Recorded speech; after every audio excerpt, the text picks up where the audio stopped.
Creature Campers, The Secret of Shadow Lake, Part 1 of 3. "Hurry up, Norm," called Ma.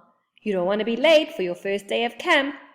That was exactly what Norm wanted. In fact, he didn't want to go to camp at all. Norm stared into the bathroom mirror. His belly button stared back at him. He tried to squat down so that he could see his face, but his knees bumped the sink. He still could only see himself from the shoulders down. "Stupid growth spurt," he mumbled. It's not like he'd asked for this body. One day he could walk without tripping over his own feet, and the next day, whoom! He was taller than Pa, and he wasn't even a teenager yet. Norm leaned to the left and kicked over the clothes hamper. He leaned to the right and lost his balance, pulling the shower curtain down. He tugged the shower curtain off his head, tripped on the laundry, stumbled over the trash can, and fell back into the bathtub. "Everything okay up there?" called Ma. "Just combing my hair," Norm said with a high-pitched squeak. Even his voice was determined to make his life miserable. He sat in the empty tub and pulled a very big comb across the tops of his enormous furry feet. "That's my boy," said Pa, popping into the bathroom. "Big shoes to fill. Get it? Because you're Bigfoot." Norm groaned. "What's with the attitude?" asked Pa. "When I was your age—" "I know, Pa, I know," said Norm. "I should be super excited that you're sending me to Camp Moonlight. You had to beg Gram and Pop-Up to go." Norm pulled the corners of his mouth into a big grin. "See? Super excited." Pa crossed his arms over his hairy chest. "Oh, yeah? I can feel the excitement." "Maybe it's just not for me," said Norm. "What are you worried about?" "That I won't fit in," said Norm. "I barely fit in this bathroom. I'll be taller than all the other campers, and hairier, and my feet are enormous." "You're Bigfoot," said Pa. "Not a small foot. Your size is perfectly normal. Besides, you know what they say at Camp Moonlight. Being different is not unusual. It's fun-usual." Norm rolled his eyes. If there was a prize for the dorkiest camp motto, Camp Moonlight would be the winner. "Just give it a chance," said Pa. "On one condition," said Norm. Pa arched an eyebrow. "Help me out of this tub? I think I'm stuck."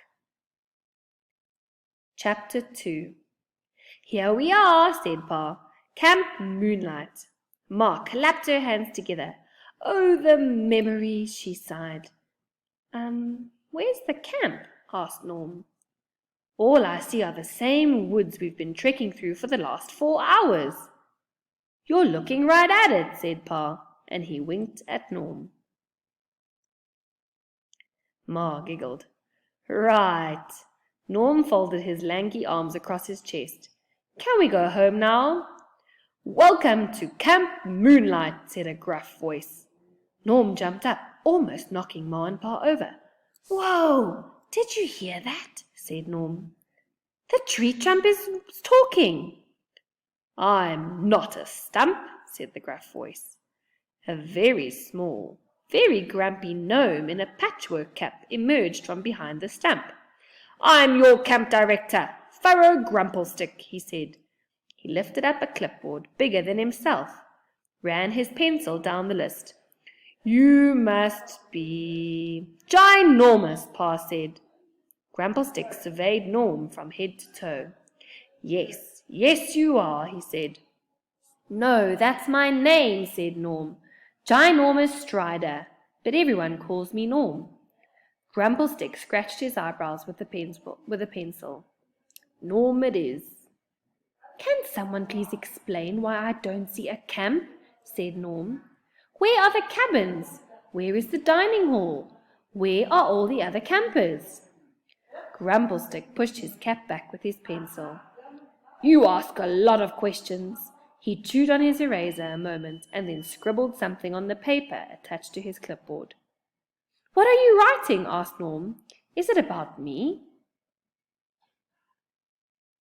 Grumplestick ignored Norm's questions while continuing to scribble. Ah, here comes another camper, said Grumplestick. It took Norm a second to figure out what he was looking at.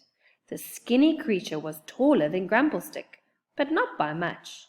It had no fur, no tail, no wings. Its teeth weren't even pointy. It was a human. Oliver Fitzpatrick, said Grumplestick. He checked his name off the list. Welcome to Camp Moonlight. Thanks, squeaked Oliver, who stood in the middle of a pair of sturdy-looking forest rangers like a pebble between two boulders. Oliver's gaze was fixed on Norm. Don't stare, said Oliver's mom. It's not polite. You're going to be campmates, said Oliver's dad. He grabbed Oliver's shoulder and gave it a playful shake. I bet you two will be best friends in no time. When his dad let go, Oliver dizzily stumbled forward. Norm put out his hand to stop him from falling face first into his fur. See, said Oliver's dad, friends already. I think we're at the wrong camp, squeaked Oliver. Grumplestick scrunched his eyebrows together and checked his list again. Nope, you're right here on my list. Oliver Fitzpatrick. Oliver gulped. But I'm a human. Yep, that's what's on my list, said Grumplestick. Oliver Fitzpatrick, human. Are there other humans? Oliver asked. Grumplestick scratched his patchwork cap with his pencil before running down the list. Let's see. Centaur, pixie, jackalope, blah, blah, moth boy, unicorn, chupacabra, blah, blah, blah, goblin, gremlin, mermaid. Nope, you're it. Norm cleared his throat and gave Oliver a big, toothy smile. If it makes you feel any better, I'm pretty sure I'm the only Bigfoot here. Oliver gulped. You're not going to eat me, right? Norm quickly pressed his lips together. Eat him? Maybe next time he should show less teeth. Meanwhile, what Norm didn't know was that someone was watching them from the tippy top of the towering tree. That someone was none other than the world-famous collector of rare creatures, the curator of curiosities, the connoisseur of cryptozoology. Yes, of course. That someone was none other than Barnaby Snoop. Barnaby sneered. A Bigfoot will be the perfect contribution to my collection. Nothing will keep me from capturing you for my carnival of creatures. Nothing! Barnaby looked down at the ground, so very far below him. Except for getting out of this tree, he said. It's really quite scary up here. He twisted the ends of his moustache. But after that, nothing will get in my way. Chapter 3. All right, campers, said Grumplestick. Follow me. Where exactly are we going? Oliver squeaked.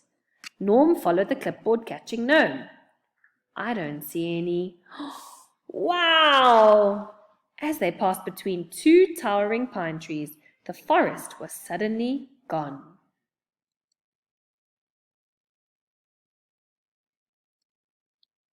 Well, not completely.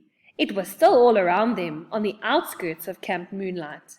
But now there were tents and cabins of different shapes and sizes. In the center of the clearing stood a pole, even taller than Norm, with the Camp Moonlight flag gently flapping in the breeze. Fairy magic, Grumplestick grunted, keeps camp a secret. At the entrance to the camp, a large wooden sign read, Welcome to Camp Moonlight, where being different is not unusual, it's fun-usual. Oliver snickered. That's not even a real word, fun-usual. Norm grinned, doing his best to not look like he wanted to eat Oliver. He didn't want to eat anybody. but he could go for a nice bowl of berry casserole. Norm's stomach growled so loudly that Oliver jumped. "Don't eat me," said Oliver. "Will you quit it?" Norm whispered. Grumplestick went on, doing a lot of pointing with his clipboard. "And that's the dining hall with the red log roof," finished Grumplestick. "Where they serve the best berry casserole," said a voice from right behind them. Oliver shrieked and jumped closer to Norm.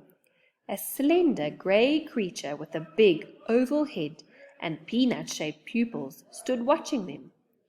She had 3 very long fingers on each hand that was currently pressed together, impatiently tapping. She did not look amused. "I'm Xenomorph, your counselor," she said. "I come from—" "Outer space?" said Oliver. "No," Xena said, "from my cabin, the one right next to yours." Norm and Oliver followed Xena's long grey arm and long grey finger. It pointed to one of the several cabins with a 4 painted on the door. Xena opened the screen door and led Norm and Oliver inside. "These are your campmates." A brown rabbit with long antlers on her head raced around Norm and Oliver, stopping between her rapid questions to look them up and down, to thump her foot. "Hey there! Wow, you're big, like really big, and furry. Lots of fur, so much fur. But not you. You're small. You don't have any fur. Why don't you have any fur? Did you shed your fur? Did you ever have fur?" "This is Hazel," said Xena. "She'll be staying in the cabin with the other girl campers." "Hazel, that's me," she said. "I'm a jackalope. Ever heard of a jackalope? Part jackrabbit, part antelope. A jackalope." She leaned in close to Norm and Oliver and whispered, "I also might be part raccoon on my mother's side." "She eventually stops talking," said a boy with pointed ears poking out from under a mop of blue hair. He had wings on his back, and Norm couldn't help but notice that one was much smaller than the other. "I'm a wisp. I took a bottom bunk. Is that cool? I kind of have trouble reaching high places." He closed his eyes, squeezed his fists, and fluttered his wings. He managed to lift a couple of inches off the ground, but no higher. That little wing just couldn't do it. "One of these days," he sighed. "Hey, that was pretty good," said Norm. "Your feet weren't touching the ground at all." "I have feet," said Hazel. 2 feet, 2 big feet, but not as big as yours. Big feet. Hey, are you a bigfoot?" Xena sighed. "We will begin our first activity bright and early tomorrow morning." "What will we be doing?" asked Norm. "Canoe skills," Xena said. "All first-time campers are taught basic canoe skills." Norm's stomach dropped. How was he going to fit in a canoe? He wasn't even sure he would fit in the bunk bed. "On the lake?" Oliver gulped. "No," said Xena. "On top of the trees." "Oh, good," said Hazel. "Glad it's not the lake. I don't want my fur to get wet. Do you know how long it takes to dry? A long time. And my antlers are top-heavy. They might tip. I'll tip. I might tip the canoe right over and then splash." "Of course the lake," Xena said, burying her face in her hands. "Why would you canoe on top of—" "Oh, never mind. You should all get some rest. We have a long day tomorrow, and the earlier we get started, the better." "Why is it better?" asked Oliver. "The less chance we have of disturbing the lake monster," said Xena. Norm's eyes opened wide. Oliver's jaw dropped. Wisp's wings fluttered. Hazel rapidly thumped her foot. "Did she?" Norm said. "Just say," Wisp said. "Lake," said Hazel. "Monster," finished Oliver. Meanwhile, "A lake monster, eh?" said Barnaby Snoop. He was hiding behind a tree close to cabin 4 and listening to every word. He raised his left eyebrow and then his right, and then he chuckled. "Ha, ha, ha. If it's a lake monster they expect, then it's a lake monster they'll get. I have just the plan." To be continued in part 2.